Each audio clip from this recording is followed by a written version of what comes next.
जय भोलेनाथ।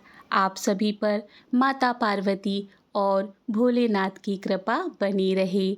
आइए सुनते हैं सोमवार की व्रत कथा। भगवान शिव शीघ्र प्रसन्न होने वाले और बहुत ही भोले स्वभाव के माने जाते हैं, इसीलिए तो उन्हें भोलेनाथ कहा जाता है। माना जाता है कि शिव जी को प्रसन्न करने और उनकी कृपा पाने के लिए किसी भी कठिन अनुष्ठान की आवश्यकता नहीं होती है। वो तो अपने भक्तों की सच्ची श्रद्धा से की गई आराधना से खुश हो जाते हैं। सोमवार का व्रत रखने व इस दिन से जुड़ी कथा का पाठ करने से जातक को घोर संकट से भी मुक्ति मिलती है। बहुत समय पहले की बात है। किसी नगर में एक साहूकार रहता था।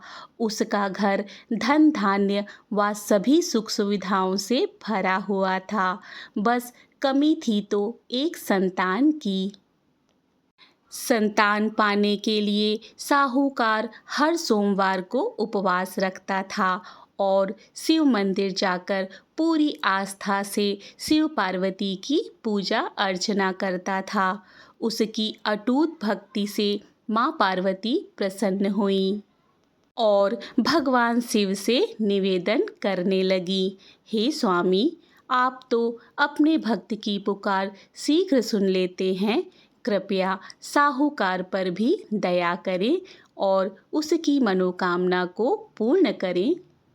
माता पार्वती की विनती सुनकर भगवान शिव कहने लगे, हे देवी, हर प्राणी को अपने अच्छे बुरे दोनों कर्मों का फल भोगना ही पड़ता है। यही इस संसार की रीति है। ये सुनकर पार्वती जी साहूकार की मनोकामना पूर्ण करने के लिए शिव जी से हठ करने लगी। बहुत समझाने पर भी जब माता पार्वती ना मानी तो शंकर भगवान ने साहूकार को संतान प्राप्ति का वरदान दिया, किंतु उन्होंने कहा कि ये बालक अल्पायु होगा और मात्र 12 वर्ष तक ही जीवित रहेगा।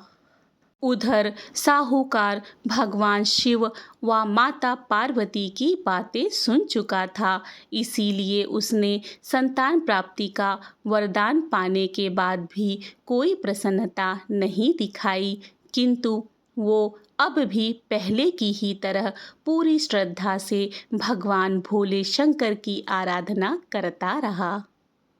वरदान पाने के कुछ ही समय के बाद साहूकार की पत्नी गर्भवती हुई और 9 महीने के बाद एक सुंदर बालक को जन्म दिया।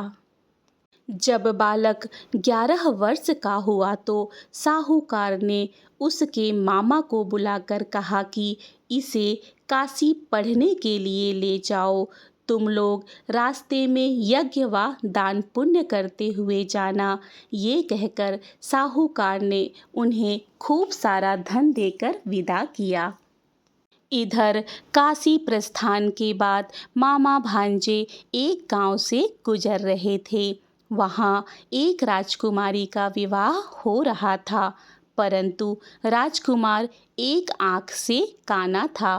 तभी वर के पिता ने साहूकार के बेटे को देखा और उसके मामा से कहा, तुम अपना भांजा कुछ समय के लिए हमें दे दो। विवाह संपन्न हो जाए उसके बाद ले जाना। राजकुमार के पिता ने दोनों को खूब धन दिया और इस प्रकार साहूकार के बेटे के साथ राजकुमारी का विवाह संपन्न हो गया। साहूकार का पुत्र बड़े ही ईमानदार स्वभाव का था, इसीलिए उसे जैसे ही अवसर मिला उसने राजकुमारी की चुन्नी पर लिखा कि तुम्हारा विवाह तो मेरे साथ हुआ है, किंतु जिस राजकुमार के साथ तुम्हें भेजा जाएगा वह एक आंख से काना है। जब राजकुमारी ने साहूकार की लिखी बातें पढ़ी तो बोली, स्वामी, मैंने अग्नि को साक्षी मानकर आपके साथ फेरे लिए हैं। अब मैं आपके अलावा किसी और को अपना पति स्वीकार नहीं करूंगी। पत्नी की बात सुनकर साहूकार के बेटे ने कहा, ऐसा मत कहो, मैं अल्पायु हूँ। कुछ ही दिन में 12 वर्ष की आयु होते ही मेरी मृत्यु निश्चित है। लेकिन पत्नी ने कहा, जो ही मेरे भाग्य में लिखा होगा वो मुझे स्वीकार है। राजकुमारी ने ये बात अपने माता पिता को बताई। इस पर राजा बहुत क्रोधित हुए और उन्होंने अपनी पुत्री को उस राजकुमार के साथ विदा किए बिना ही बारात वापस लौटा दी। उधर साहूकार का बेटा व उसके मामा काशी पहुँचे। वहां जाकर दोनों ने कई यज्ञ अनुष्ठान किए और साहूकार के बेटे ने विद्या ग्रहण करना शुरू किया। जिस दिन बालक 12 वर्ष का हुआ उस दिन भी मामा भांजे दोनों यज्ञ करने जा रहे थे। किंतु अचानक साहूकार के बेटे की तबीयत बिगड़ने लगी। उसने अपने मामा से कहा, मामा, मेरी तबीयत कुछ ठीक नहीं लग रही है। ये सुनकर मामा ने उसे अंदर जाकर आराम करने को कहा। बालक अंदर जाकर आराम करने लगा, किंतु आज ही के दिन उसकी मृत्यु निश्चित थी। अतः कुछ ही समय में उसके प्राण निकल गए। भांजे की मृत्यु होने पर मामा विलाप करने लगे। संयोगवश उसी समय भोलेनाथ व पार्वती जी उसी रास्ते से जा रहे थे। माता पार्वती जी ने शिव जी से कहा, हे स्वामी, ये करुण स्वर किस ओर से आ रहा है? मुझसे ये सहन नहीं हो रहा है। कृपया आप इस व्यक्ति के कष्टों का निवारण करें। माता पार्वती की विनती सुनकर जब भगवान शिव मृत बालक के पास पहुँचे तो देखा कि ये तो उसी साहूकार का पुत्र है जिसका जन्म मेरे वरदान स्वरूप हुआ था और अब इसका जीवन पूरा हो चुका है। माता पार्वती दुखी होकर कहने लगी, हे प्रभु, इस बालक को मृत देखकर इसके माता पिता वियोग में अपना प्राण त्याग देंगे। इसीलिए कृपया आप मेरी विनती सुने और इस बालक को जीवन दान दें। पार्वती जी के निवेदन पर भोलेनाथ ने उस बालक को जीवन दान का वरदान दिया। शंकर जी के आशीर्वाद स्वरूप बालक फिर से जीवित हो गया। उसने अपनी शिक्षा पूरी की और अपने मामा के साथ नगर लौट पड़ा। दोनों चलते चलते उस नगर में पहुँचे जहाँ राजकुमारी के साथ बालक का विवाह हुआ था। वहाँ पहुंचकर उन्होंने एक यज्ञ का आयोजन किया जिसमें उस नगर के राजा यानी राजकुमारी के पिता भी शामिल हुए।